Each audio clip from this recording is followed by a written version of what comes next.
Have you ever been in a situation where you thought, I can't do this?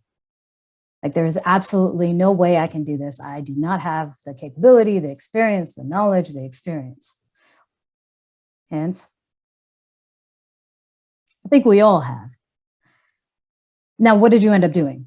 You probably just did it, right? If it was something you absolutely had to do, you probably just went ahead and got through it. The truth is, we all go through moments in our lives where we feel inadequate, ill equipped, inexperienced, and many other self defeating terms when it comes to doing something new, novel, or difficult. It's not to say that we don't get things done, but I wonder if we're taking the right approach to it.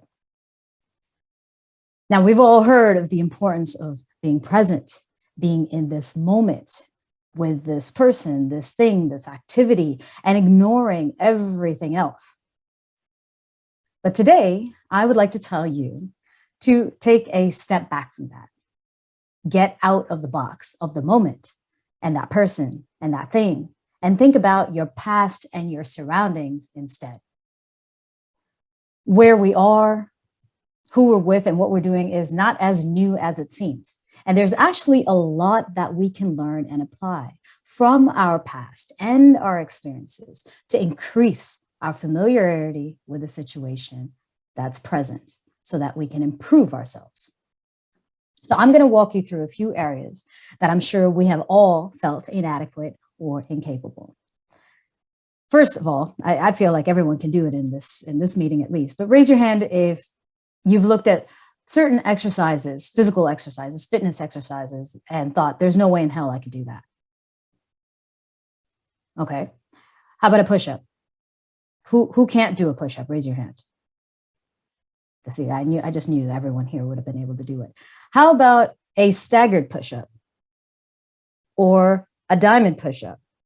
Or a one-hand push-up? Who can do a one-handed push-up?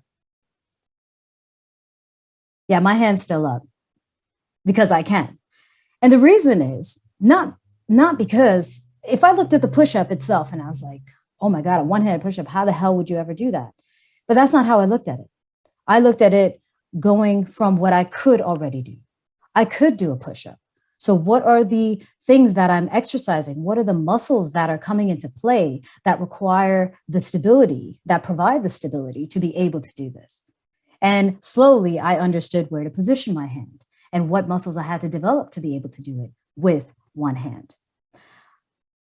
I've had the experience with a hip impingement injury as well, where after this injury, I could literally not walk. Like I was just stuck in my chair, and every step took effort. Every crossing of the legs, uncrossing of the legs took effort.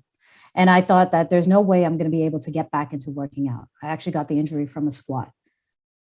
But what I did instead is, as I was training this leg, I looked at my left leg, got out of the box of the focus of the pained leg, the injured leg, looked at the other leg and said, how am I doing things with this other leg? And what muscles am I engaging? And how can I mirror that in my weaker side? And slowly, with that same focus and attention, I was actually able to improve and heal that injured leg to the point where now my squat and my lunges are even better than they were before. Let's take it to the role, or let's take it to areas of our life where we're taking on roles. Being president of this club has been something that still makes me nervous. I wasn't entirely sure what it entailed or if I could even do a good job at it. But then I thought, get out of the president box and think about what other roles I've taken on. I was sergeant at arms for this club for an entire year. How did I do that? I didn't actually know what it entailed, but I learned.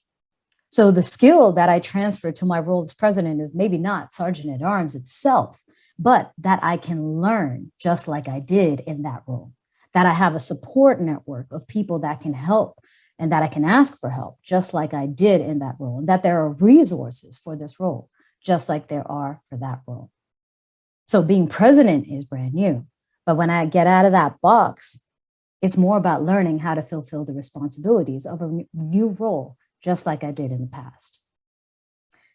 And finally, let me give you an example of learning a new skill, learning a language, right? Learning a language is pretty difficult for almost all of us, especially if that language is not at all something we've heard or experienced. Turkish is something that I'm learning right now.